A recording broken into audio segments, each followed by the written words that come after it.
publisher of Broadband Breakfast, where we believe in better broadband, better lives.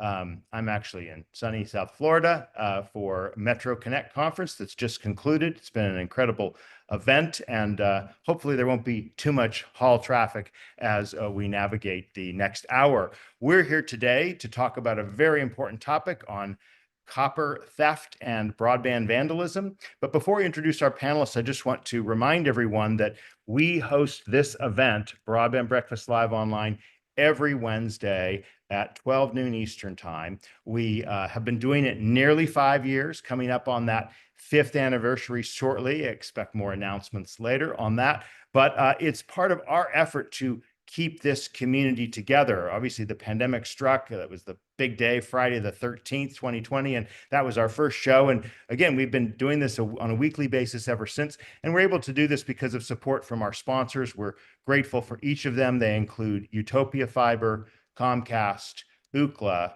Wesco, Coos Systems, the Institute for Local Self-Reliance's Community Broadband Networks Initiative, the California Emerging Technology Fund, G-Fiber, Broadband Now, CostQuest, NCTA, the Internet and Television Association, Gaia, NextNav, and Nokia. Thank you to our sponsors.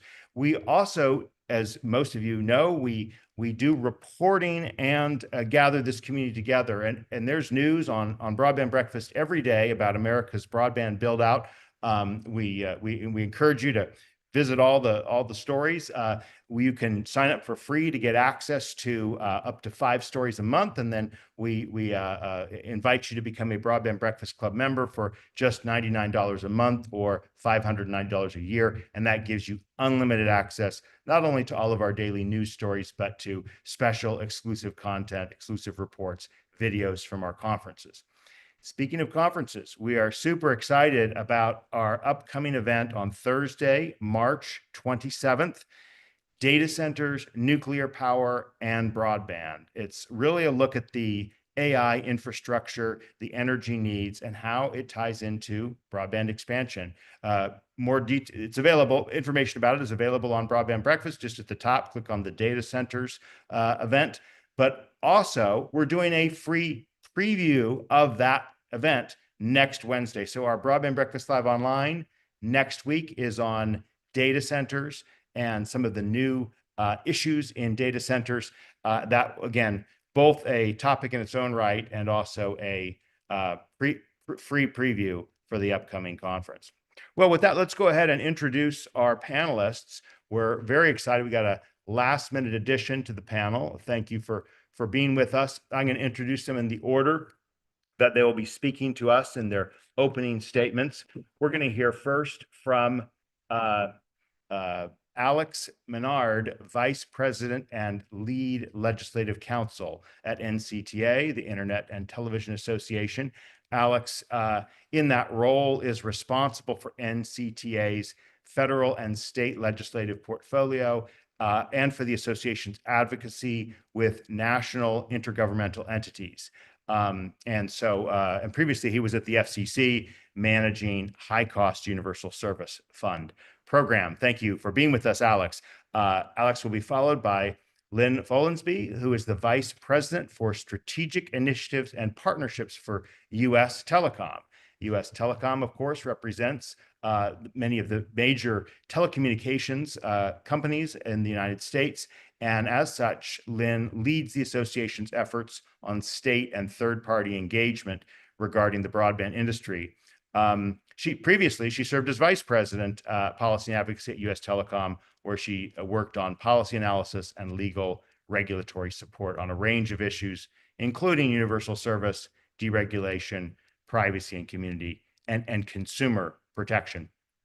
Our third speaker will be Jeremy Crandall, who is Assistant Vice President with CTIA, the Wireless Association.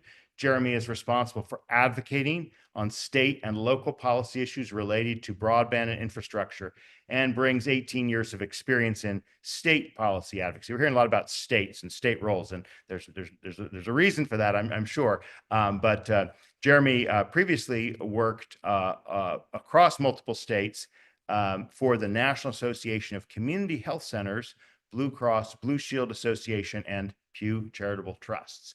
And before that, he actually worked in Maryland state government for Attorney General Brian Frosh and State Delegate Heather Maizière. We are so excited to be joined by Deputy Mayor Nicole George. Thank you for being with us, for agreeing to come on and talk about your experience in the city of Louisville, Kentucky, in your role as Deputy Mayor of Public Health and Public Services to Mayor Craig Greenberg. You work and have had 20 years of experience as social work practitioner, enabling you to impact change on all levels of practice before legislative and executive branches. And your career, of course, began or at least spanned over child welfare with the Kentucky Cabinet for Health and Family Services. Thank you again for making time to be with us for this hour. With that, I'm going to go ahead and spotlight each of our speakers. And feel free, as I'm sure they will, to talk about some of the great resources that have recently been produced, including a white paper on this very topic that NCTA, US Telecom, CTIA, and another association, NTCA, all participated in. But let's turn it over to you, Alex, to give us your perspective on this issue of copper theft and broadband vandalism, and how this has kind of emerged. Has it emerged out of nowhere? Why is it such a big issue now? And what are some of the issues that are being addressed to solve this problem? So over to you, Alex. Thank you, Drew, and thanks to Broadband Breakfast for hosting this. We've got a broad range of national trade associations representing ISPs across the country, because it is impacting our members. And we think, this is a very important opportunity, part of a lot of work we've been doing over the last year or so to educate folks in the broadband space about the increase in theft and vandalism to communications infrastructure. The name of this panel is Copper Theft and Broadband Vandalism. You might be asking why someone representing the cable broadband industry is involved here. And I think there's two things going on. One is there is a rise in folks trying to steal copper from the communications networks and resell that. The resale copper, or the price of reselling copper has been increasing. So there is a demand for that. But criminals are not necessarily targeting only copper, right? They are going after things that look like that. And so, all of my members have fiber intensive networks that when you cut them down and open up, there's no copper in there, but the glass comes down off the pole anyway. So, we got together and started talking about the problems that our companies are experiencing and different ways to approach this. And education is certainly top of mind for us at this point. We all kind of understand, certainly in this community, what the importance of communications networks are, the effect they have on society and the economy. Drew, you kicked this off with your going back to the beginning of the pandemic. And, we've all had conversations about how that brought to light how important broadband was to society. And so when these sorts of acts happen to the communications network, service goes down, and that impacts not just kind of residential consumers, but also public safety and their ability to respond to emergencies, healthcare, energy, finance, transportation, education. There's, a national security component in there too. And so as we see these rises the rise in incidents, the impact is being felt more widespread. So we thought, there are a number of things that we're doing to help on this, work together on this, but education has been kind of where we've started. So our three trade associations, as well as NTCA, hosted a summit last November in Dallas, where we released a white paper that we all co-authored. And I think you've made that available on your website, so folks should go and take a look at that. That is a very thorough explanation of the problem, but we're here to kind of read the white paper to you today. one of the things we did across our membership is we surveyed our member companies to see how this has been impacting them. And over a 3-month period where we focused on our survey, a 3-month period last summer, there were nearly 4,000 acts of vandalism. And that, translates into, more than 1,300 a month, more than 40 instances every day. We have tried to put a dollar figure on the economic cost of those. And that's something we're continuing to work on. But folks should know, this is not just petty crime, I'll call it. This is more elaborate and coordinated. So the costs to the companies of restoring service, repairing the damage to the network has been significant, and the impacts to folks around the country has been significant. And so I think, this is an issue that we're going to continue on. We're planning to host another summit in April in Missouri, where we gather ISPs and also other policymakers and folks in the law enforcement community, which we can talk about later in the session. But that's kind of hopefully a good description of what's going on. We're all experiencing incidents where folks are coming up and pulling down wires, taking out metals, or just looking for it and causing damage, which impacts service. Great, thank you for that overview. And I'm going to give everyone else their turn. But are there historical stats? Like you mentioned, 4,000 instances. Do you know, like last year and 10 years ago and 20 years ago? We didn't have access to the data, which is one of the reasons we went and surveyed our membership. So that's just a 3-month snapshot from last year. This is something that we have gone back to the members and asked them for additional data in a different time frame. And we're hoping to continue highlighting how significant this is going forward. Folks may remember, this popping up maybe 12 or 15 years ago as an issue of copper theft. And I think, anecdotally, at least, our experience has been that the types of criminals that are doing this have only become more sophisticated and more committed to it than maybe in years past. All right. Well, again, great laying it out for us. Let's turn it to Lynn Folensby at US Telecom. Thank you, Drew, and thanks for having me here today. Obviously, I'll double down on everything Alex said. He did a nice sort of eloquent explanation of why we're here. I'm just going to add a little bit more color to it. My members are essentially broadband providers now, but former telephone companies. So they are the ones who have used historically copper lines in order to serve their providers. We're at sort of a critical point here, a confluence of events going on. Obviously, as Alex explained, there's been this rise in the price of copper that folks can get recycling it, which has been sort of some of the impetus for the theft. But it does go beyond, as Alex sort of stated, beyond that. And we're talking about head ends, even vehicles. Our members have experienced theft to their vehicles, even, the catalytic converters on some vehicles having gotten stolen, right?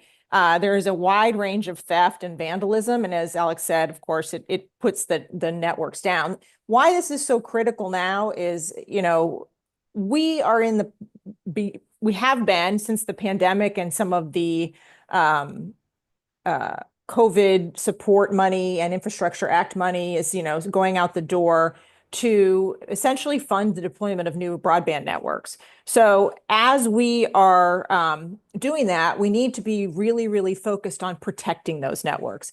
Our goal is to get everybody across the country connected, and we want to provide reliable, affordable service. Reliable service means keep those networks up and running, right? We already have, in the world we live in, concerns about, cyber issues with respect to our critical infrastructure. And here is another threat to it that is a little bit more physical and that we can, work on. And we hope to do that work in the states and potentially at the federal level We have been active as a group, as the industry, in sort of pushing bills in a variety of states. Those bills are everything, different flavors depending on the current laws in the state, everything from expanding the definition of what is critical infrastructure to include all of these things that are getting stolen or damaged. Other bills are improving laws for the copper recyclers to ensure that they are not selling stolen equipment, and other sort of flavors of those legislative rules are more enhanced criminal penalties, which we think is a really important measure to help stem this. I think another sort of current event that I just was reading about in the news last night is that there is a potential for new tariffs on copper. Copper typically comes from Asia, and it is something that we can't mine enough of in this country. That will only further drive the price up, which will exacerbate this problem. So I think, it's impacting all types of broadband providers. I know we'll maybe talk about this a little bit later, but my members are trying to retire copper, which will help alleviate some of this problem. So we can get into that later, but we are obviously very concerned about this issue and want to work collaboratively with law enforcement and government officials to make sure that we can stem the tide of this threat. Awesome. I know you said we get into it later, but I literally can't resist, because you are not deploying copper, right? Copper is kind of like, I don't know anyone who's deploying copper, right? Copper is an older technology. And so my question a little sheepishly is like, well, once the criminals figure out there's not copper there, or that new deployments don't have copper, does that impact behavior or not? This is really something way beyond that, Lynn? Well, I mean, there obviously there's a variety of who knows what reasons that criminals are doing this, creating this sort of vandalism and theft. There is a huge part of it that is they are looking for copper. So they go to communications equipment that is out there, like Alex was sort of explaining. They'll go up on a pole thinking that they're going to pull down copper and make some money, and they pull down fiber lines, right? And that means outages. Same thing, I think, some are more sophisticated than others. I think some start bashing into the sort of head ends and that kind of communications equipment they see on the street, thinking there's going to be copper in there.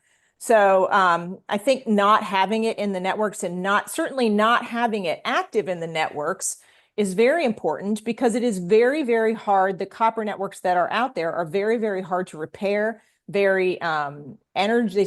We spend a lot of money on energy to keep those up and running. So there's multiple reasons why sort of copper retirement is really a very important issue for my members. Yeah. All right. I'm sure we'll get into this more. But now the question I'm sure is on everyone's mind is, okay, we get copper and broadband and coax, but wireless? Okay, why is CTIA interested in this topic? So Jeremy, let's hear from you on this topic.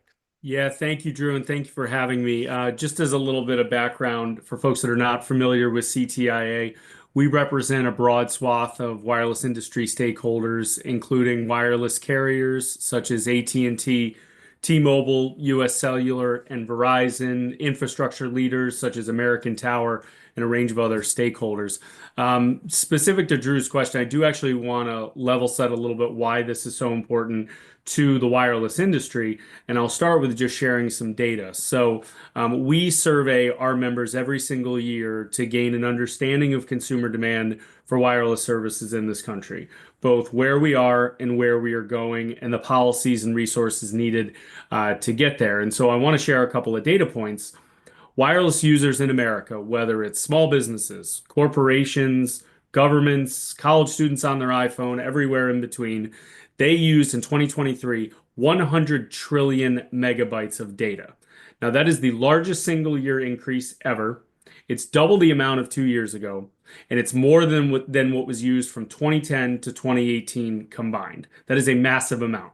2 trillion text messages were sent, and there are approximately 560 million wireless devices connected in this country. That's 1.6 for every American age 0 to 100. I share those numbers because the amount of wireless infrastructure needed to carry that traffic, but also to continue to meet that demand as it continues to go up, is staggering. And so our members are investing billions of dollars each year in private funding to improve connectivity for consumers. While it's concerning, the issue that we're talking about here, the vandalism and ongoing criminal theft of telecommunications infrastructure, while those investments are at risk for sure, and that is concerning, what is most important is the connectivity that those investments are designed to provide for our consumers. I know we're going to get to this, Drew. I do love, as you shared in my bio, I'm a state policy person. That is my background. Really, I think we're going to emphasize that state action in state policy is an area, and local as well. I know we have local officials. State and local is a space where we can really make some substantive policy changes in this area. And so I may come back to this, but I do just want to emphasize, copper is really sort of the big banner headline that we hear when we talk about this issue, but there's many, interconnected pieces when it comes to telecommunications, obviously, that lead back to wireless and our infrastructure and our equipment that is vulnerable on this issue. So I'm happy to talk more about that as we go along here. I'll pause there, Drew. Awesome. And of course, our very last session last week was on fiber and wireless, and, the converged nature of networks, both technically and business. And here at Metro Connect, it's been about data centers and the data center connectivity. And all of these are, the digital infrastructure world we're in is clearly not either wired or wireless. It is about all aspects of these, and of course fiber towers are fed by fiber, so that's a key component of it. Nicole, George, Assistant Mayor George, we're so happy to have you. Tell us a little bit about how you and Louisville have approached this issue, and how you've kind of gotten involved in what some might think of as a more obscure topic. So over to you, Assistant Mayor. Certainly. Well, thank you, Drew, for having me. I'll say on the front end, I came to this work really through the attention of damage to our streetlights. In Louisville, approximately 30 to 50% of our interstate lighting is out, and it is out as a result of copper theft. So that's initially how this came to my attention. In that work over the last year and a half, what I've come to find is that we have experienced significant disruption of critical infrastructure impacting all of our utilities and specifically telecommunications.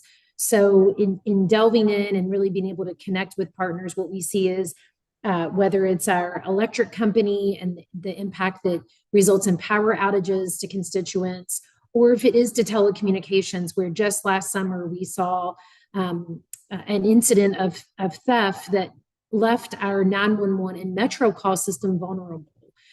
So obviously it's a significant concern just in the way of public safety. We also are concerned about cost. These are costs to the taxpayers. It's cost to obviously the customer. Louisville has done a tremendous amount to try and expand access to broadband, and it's not lost on any of us that costs will be passed down. And so that disruption, whether it's to school work, whether it's to work from people who are just trying to do their jobs, we know there's, again, disruption both in the way of safety in addition to quality of life, and the impacts of cost are exorbitant. So all this to say, Mayor Greenberg, very passionate about the issue and concerned, launched a task force really looking at disruption of critical infrastructure in 2023. As part of that work, we have a tremendous amount of collaboration like I've never seen before from all parties, law enforcement, representing the judicial side, looking at having, of course, our telecommunications partners at the table, utilities, all to the point of being able to say, what can we do from a legislative front? What can we do from a secondary metal recycler place? How can we work better with those partners? How can we better communicate to the public why this is so important? And really looking at technologies and innovation, whether that's through I heard the movement away from copper, whether we're looking at solar lighting whether we're looking at better cameras and targeting our hotspots, or whether we're, really trying to be more intentional through dashboarding to even understand and track the issue and its magnitude, because it is spread out across so many different entities. So that's how I came to this work. We are making real progress here in Louisville, but it is daunting, to say the least, given how pervasive it is. Thank you so much. And let me just ask you, have you also been involved in the law enforcement side? I mean, has that kind of come before you as a deputy mayor or the mayor, or is that kind of more over in the, the DA's office, right? I mean, just talk to us a little bit about the enforcement end of things. So we do have law enforcement at the table as part of the task force, really being able to look at focus, making sure that we are applying pressure to the people that we know are most likely to disrupt critical infrastructure, and where we see abuse. We are looking at, again, applying pressure to our secondary metal recyclers to just make sure everyone is playing by the existing rules. And we are looking, again, to better identify our hotspots, where are the sites where we continue to see disruption, and what technologies and focused enforcement can we apply to those locations. We're also working with our prosecutor's office to say, you mentioned earlier, someone mentioned, this tends to be associated as like a low level, petty sort of. It's not. It's significant dollars, as we all know, as part of this show today. We know that it impacts safety. And so being able to ensure that when cases are brought forward, they get the attention they deserve, that's understood both from a partner perspective, but then, of course, also out into the community. We've also seen that our telecommunications partners have put forth rewards, just again, as another layer and another strategy to gain attention, to say, if you see something, reporting it, will be taken seriously. And subsequent to that, if there's a prosecution, there will be a reward. Wonderful. Great context. And let's dive into it. I have many questions, and reminder to put your questions in the Q&A tab. It's easier, then we can upvote them and easier to kind of get a hold of them. Let me turn to Alex, if you'd be willing to talk about the November event that you had. And obviously you referenced the white paper that you produced at that time, which of course was recently republished on Broadband Breakfast in our white paper section. You can find that across the top, white papers, and it's right up there. So Alex, what were some of the findings that came from that? And I think you also mentioned the April event. Could you speak to what kind of the next step in the process of convening is? Yeah, I think the summit was intended to educate a lot of folks and bring people from across the country to the table to start this conversation. As Lynn mentioned, there have been a number of state bills introduced this legislative session. I think a lot of that work is the result of what we did last year, kind of identifying states that could strengthen either their critical infrastructure law or the penalties, or adopt a law altogether. And we're coming back together again in April to continue this conversation. As the deputy mayor mentioned, having law enforcement at the table is crucial to this, because until we get this, resolved in the front end, where folks realize that there's not copper in the networks, we need assistance on the back end to make sure that law enforcement and prosecutors understand that this is something that needs to be prioritized for them. And they're doing a great job and wonderful partners, but continuing to emphasize that. And as I said, we're going to go back to the companies and survey them again. So we'll get more data across the time for you, Drew, to highlight how this is a continuing problem. I want to hear more. What do we know about who are these crooks, and how they get caught, right? Or what's the role that law enforcement has or should be playing a little bit more in that? Which of you care to tackle that one?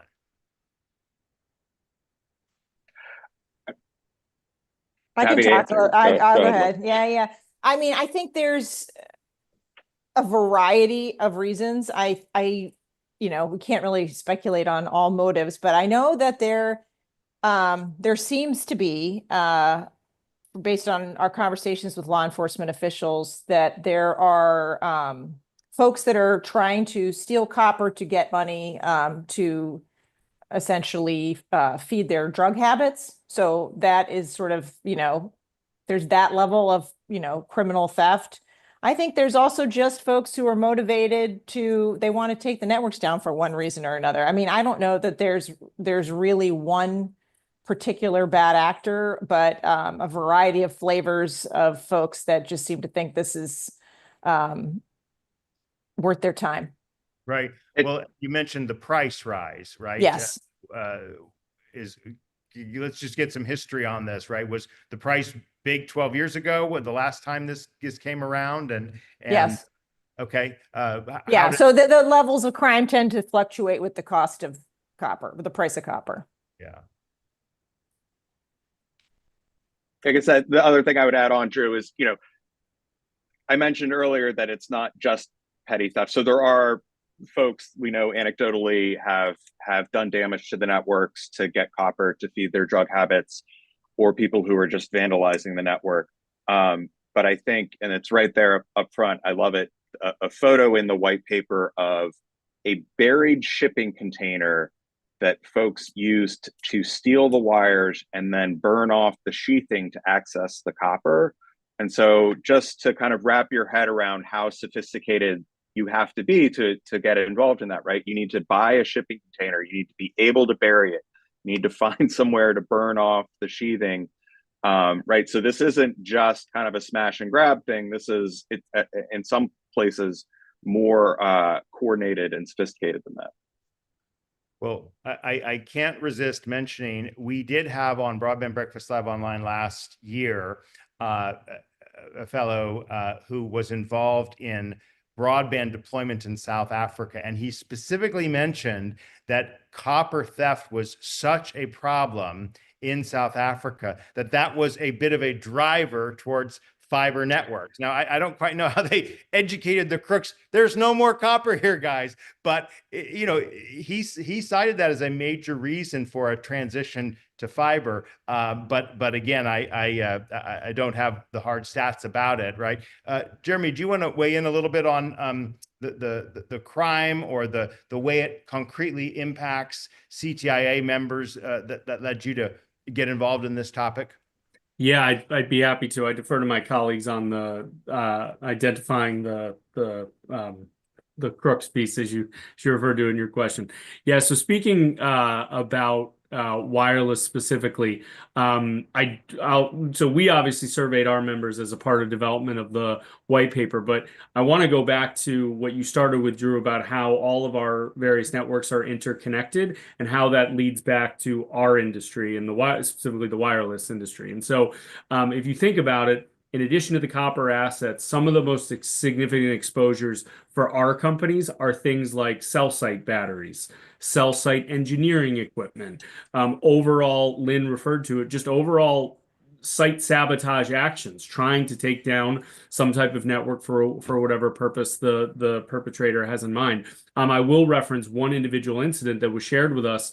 Denver, Colorado, throughout 2022, a group of copper thieves, primarily was the background we had, targeted a number of wireless carriers, small cell sites. Those are the smaller deployments, usually in urban and suburban communities. They were trying to steal copper, but they ultimately caused significant damage to our network, approximately nearly $1 million in damages, but it directly impacted network security. It affected service in the surrounding neighborhood.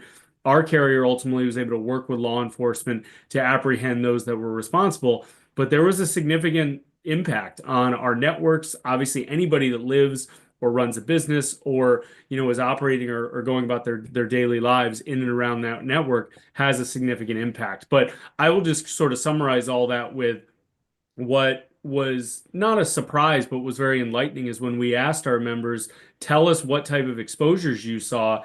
And there were ones that were in the tens of thousands of dollars to above $1 million, where it was just straight up theft of very expensive equipment that we all rely on every single day when, we're using a wireless device. And so the more we can draw attention to that this is happening. We heard, I'll just close with and turn it back to you, Drew. One of our members that I talk to daily, if not weekly, if not daily, she says we get a call every single day about an important exposure related to vandalism or theft. And it just really encapsulates this isn't something that happens maybe once a month, or once a week. It is happening every single day out in our communities, and it's a real problem. I'll pause there, Drew. And Drew, can I just add on what Jeremy said? We're talking here about critical infrastructure, right? And so when I referenced earlier that there were laws that were attempting to change the critical infrastructure definition, this is important because what Jeremy's talking about is sometimes the critical infrastructure law in a particular state doesn't include things that are not behind a fence. Like it could be as simple as that, right? It's not critical infrastructure if it's not fenced in. Not all towers are fenced in, not all equipment is fenced in. So simply changing a law like that to make sure that it encompasses a wider range of equipment helps to bring further enforcement against these bad actors, because it's the variety of equipment and how it's housed is very different depending on where you are in the country and what type of equipment it is. So a reminder that on the permalink for this event, the video of this that we're conducting right now will be visible right after this is over, and it's available there now too, but also links to the white paper and to a story that was just posted about NARUC, the National Association of Rural Utility Commissioners, has just passed a resolution that would urge greater criminalization of copper theft. And I want to just maybe drill a little bit more and get Deputy Mayor George's perspective on the crime solving component of this, maybe let's phrase it as the solutions component. Like, what has your efforts, Deputy Mayor George, come up with that will help improve the situation, either on a Kentucky, Louisville level or maybe more broadly nationwide?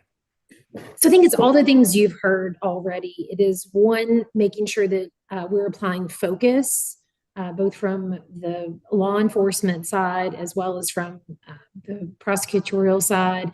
I think on the other end, we've heard, we currently have in the Kentucky State Legislature a Senate bill that has moved forward that essentially better defines critical infrastructure and enhances penalties.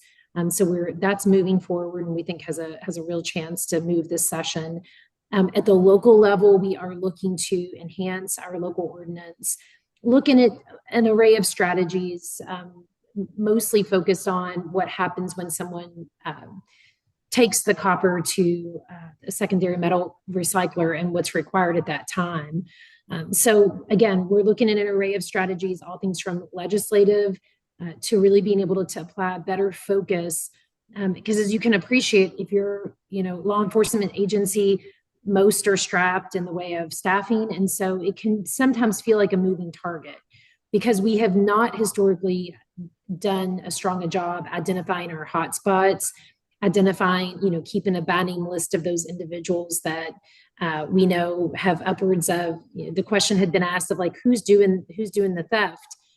Here locally, we see a lot of people that, while there's certainly the connection to people in crisis, people trying to get their basic needs met, I would not underestimate them in the way of coordination and quite frankly, having a set of skills that make it very difficult to be able to safely house critical infrastructure. So all that to say, again, focus, intention, and really being able to better understand where are those spots that we continue to see to then have more coordination and more coordinated response. Well, from your answers, Deputy Mayor, I've heard both carrots and sticks, and I'd love the industry reaction, like the carrot of rewards, right? Is that something industry's considered or done? And the stick, and this is kind of, again, I'd love some thoughts on this, is metal recyclers, right? I mean, like, again, I don't know how you stop legitimate metal recycling, but clearly that's a place to go look for copper thieves, right? So what are some of the industry's thoughts on kind of carrot and stick approaches to this topic? I think we've been involved with a lot of task force locally across the country. And I know some of the companies have participated in offering rewards. And I know some of the localities offered rewards. I think that has been effective. As far as recycling, I think you're right. You know, the answer to this is not to shut down legitimate metal recycling. I think our approach and the conversations we've been having with the recycled materials industry is to ensure that there are steps that the recycling recyclers that are buying the metals, they have procedures in place to you know, they don't want to buy stolen goods either. They have procedures in place to prevent something from getting into their system, right? Like you can't buy X amount of copper when it's just in a jumbled mess covered with sheathing. And it's other things too, like not paying cash for it. They shouldn't be giving cash to whoever's selling. They need to get contact information, like legitimate ID information from who the people they bought it from, so that there's a way to trace back some of these sales if they happen to be discovered to have been stolen. What about the rewards question? Do any industry groups or companies offer rewards for wanted copper thief, you know? Drew, at least on my end, I can't speak to that. That's a good it's a good question to take back to our members. But I actually did want to, on your question about sort of how do we continue to think outside the box, or where is all of this going? And something that I've been thinking about for the last 20 minutes that folks that maybe don't focus on state government policy all that much, I want to share something. It is pretty rare to have, you know, I just pulled up the tracker that I personally use on this issue. And I'm literally updating it every single day to add another bill in another state that is moving or has been introduced or is moving. I think we're at 20 to 25 at this point. And anybody that does this work for a long time will realize it's not always that you have that much momentum and attention in red states and blue states and purple states to address a topic like this. So one, that's a really encouraging thing that there is just national momentum at the state level. And I will also say, I just, by virtue of our tracking system, have seen there's local governments. A lot of local governments are doing briefings on this issue. But what's going to be really important is, okay, so a lot of these bills are going to, I knock on wood, pass. What happens then? What happens on the implementation side? Will we continue to have sessions like this where we're talking about the types of exposures that we see out there? We can't end the conversation when sessions end, come July. It's what happens after that as well. But I want folks to, I think it's helpful for folks to know or have that global perspective about how much interest and momentum there is at the state government level right now on this. Yeah, really important. Lynn, go ahead, please. I was also going to say, and we are partnering in our doing our events and creating relationships with the law enforcement community, because as Jeremy said, on the back end, it's up to the law enforcement community to enforce. And as I'm sure the assistant mayor could say, our deputy mayor can verify, law enforcement efforts in localities have their own challenges, right? With respect to what can actually get prosecuted, right, after there's been an arrest. That those are the kinds of things then. So we need to be supporting our law enforcement community and their efforts as well. So in the NARUC resolution just passed, there's 2 paragraphs here. I'll just read short ones. NARUC encourages member commissions, state utility commissions, to collaborate with state legislatures, local governments, federal government, law enforcement, communications industry, and the scrap metal industry to help raise awareness of this issue and assist in efforts to implement comprehensive solutions to protect infrastructure, enforce ethical practices among scrap metal dealers, and support prosecution. And then the next paragraph, resolve that NARUC encourages industry to provide regular reports with aggregated statewide data on acts of theft and vandalism to assist NARUC members to advocate for comprehensive solutions to this threat on critical communications infrastructure. And Deputy Mayor George, you mentioned obviously the kind of the definitional issue. Some things are not, or maybe others mentioned that too. But I'm wondering if what's the kind of the legislative need that is most pressing as you kind of look at these state laws? What is there lacking right now to go after copper thieves and broadband vandalists in resolving this situation? So in Kentucky, quite frankly, it was the expansion of telecommunications. It also, we're asking for an expanded definition around critical highway infrastructure, which then would include our streetlights or copper from our streetlights. So it's that. It's also the enhanced penalties component. I would say locally, it has more to do with, again, what are we requiring of, secondary metal recyclers, as Lynn had suggested, making sure that we're getting all the right information and that information can be tracked. We had a couple of years ago in Louisville attempted to make some significant changes to be able to collect information on the front end. We now are at a place where we see some holes, and so we'll be able to go back and clean up some of that.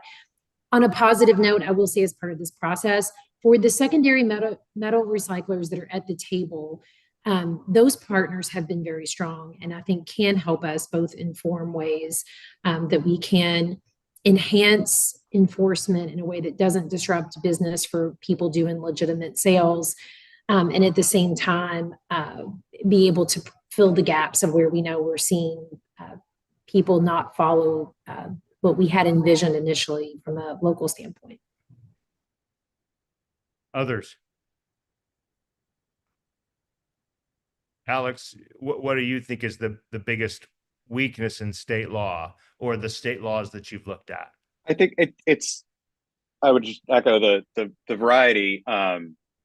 Jeremy mentioned the number, and I think Lynn kind of ticked through the range, right? Like it's definitional, it's penalties, and it depends on kind of what we're confronting, right? There are already existing laws in some states that define critical infrastructure in regards to other industries, or they do talk about telecom, but as Lynn mentioned, it has to be behind a fence, which helps with some parts of the network, but not all.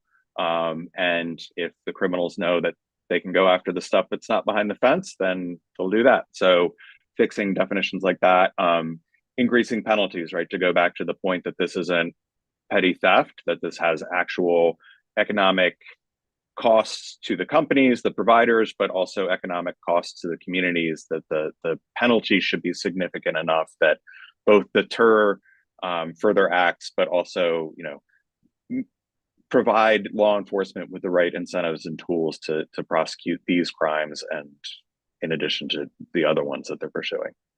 Okay. Lynn or Jeremy, do you want to have thoughts on that question, that broad question? Yeah, Drew, I hope I'm answering your question here, but my brain in this space really goes to, look, every state is different. Every state has its own politics, obviously, and its own political makeup, if you will. But just continuing to emphasize that there are real people that are impacted by these incidences. I didn't expect you to share it, but in a previous life, I did work for the community health centers, federally qualified health centers. And I will tell you, one of the most important topics for FQHCs is telemedicine, is telehealth. And so, we're 4 years past the onset of COVID, or 5 years, if you will. But I don't think anybody that is on this call or on this webinar there's probably nobody that has not done a telehealth appointment, via, broadband or other sort of telecommunications connectivity. But in the FQHC space, the most vulnerable of their patients are rural and low-income patients who struggle the most with reliable connections. And so, at a core level, when we're talking about this issue, and there's a dozen other, non-healthcare related spaces, transportation, dozen others that are impacted, but there are real people that are impacted by these incidences when the loss of connectivity happens. And so coming back to that, I think, is a really important piece that can't be missed in this conversation. Lynn, you're welcome to comment too, but let me add in one more element I haven't heard, which is insurance. That's often a kind of a player in industries that experience theft and measures, when there's, again, to reference South Africa again, car theft got very bad very early in South Africa. I spent some time in South Africa, so familiar with a little bit of this. And so insurers basically required immobilizers to be put into cars as a way to, guard against theft. Is the insurance industry involved? Is that kind of part of this mix yet? Do you want them involved, or do you like, no, thanks, we'll take care of this ourselves? I'm just curious, for the industry officials, and also Deputy Mayor George, whether you've had any interactions with insurers in this space for damages. I have not, but it's interesting because this did come up at our last task force meeting, the need to be able to bring those folks to the table, as well as some additional partners. I mean, the interesting thing about this problem, as difficult as it is it does touch so many. So that means you have a lot of collaboration. Anyone? Alex, Jeremy? Lynn, I saw it. No, I was just going to say, we have not, had conversations with them in this space, but it's certainly a great idea. It's maybe somebody else we should be bringing to the table to chat with us about it. Drew, I'll just, for the policymakers that are on here, and it's a tangential kind of answer to your question, but it's something I really want to share that I've learned in working more in this space. Our provider members, I mentioned AT&T, Verizon, T-Mobile, US Cellular. What I did not realize at the level that it exists is how much time and energy our network people at our respective companies are putting into this topic to try to address it, to work with law enforcement on the ground when an incident happens. There's a lot of time and energy going into this right now. And, it's important. There's a lot of resources involved. There's many customers involved, but, we're trying very hard on that network side to address this problem. And I want the policymakers on here to know that there's a lot of effort being put in on that front as well, separate from the policymaking piece. Yeah, just one little anecdote that Jeremy reminded me of at our last summit. We talked to a law enforcement official who was talking about, because our members keep saying, we keep trying to secure the equipment so it doesn't get stolen. We put cameras up, and then the thieves come and they just do it again. And a lot of times they steal the camera. So one law enforcement official said he got some kind of a camera that actually had a GPS in it. So when the camera got stolen along with the equipment, they were able to track the criminal back to their home and arrest them right there with all the stuff. So it's taken a lot of ingenuity. And I guess the only thing I would add is, we have a lot of exposure, right? This isn't one car that you can immobilize. This is a lot of networks spread across the country. This is something that's impacting urban areas, suburban areas, and rural areas, maybe not equally, but certainly across those types of territories. And the companies are doing a lot to protect their infrastructure. As Lynn mentioned, cameras and other things, but you can't protect the number of miles of fiber that my members have strung across the country. You can't protect all of it all the time. Criminals may be bad, but they're not necessarily stupid. So, I mean, is there any way to say no copper here? Is there any? Anecdotally again, but I've seen those big wooden spools of fiber. Folks have spray painted on the side, not copper. Not copper. Yeah, exactly. So sometimes it's as simple as that. Sometimes it has to be as sophisticated as a GPS enabled camera, but we're trying. It's been wonderful to have each of you on. We're going to give each of you a chance to offer any, wrap up thoughts or maybe takeaway items that you'd like. Clearly, I think you've all done a great job of, addressing how your particular industry or service in the form of government, intersects with this issue. And I think it's been made very clear that there's not being copper deployment out there, but there is a lot of copper in the ground, and maybe the cable industry or the telecommunications industry or the wireless industry have different ways they interact, but critical infrastructure is vital, and we certainly don't want theft of it. So I'd love to get closing thoughts. Let's just go in the same order we started with. Alex, what are some of your takeaways? Thank you for this opportunity. I mentioned at the beginning, and I think I have maybe two calls to action to anyone who's listening. One is know that this is a problem, and it's a significant problem, and it's affecting the entire industry. And I think second would be, help us support efforts to minimize the crime and to make sure that anyone who is engaging in this sort of activity, that they are prosecuted to the full extent of the law. Mm-hmm. And thank you for being with us, Alex. Great to have you and your perspective on this. Lynn. Well, I think double down on what Alex said. Thanks for having me. And I would just encourage, knowing that our audience here is primarily a lot of folks in our industry. If you work for a broadband company or you're, however you're related to this industry, talk to your lawmakers, right? I mean, we all should be giving our input to our local legislatures, and this is a critical issue that we should be promoting. Great. Thank you. And thanks for being with us, Lynn. Jeremy.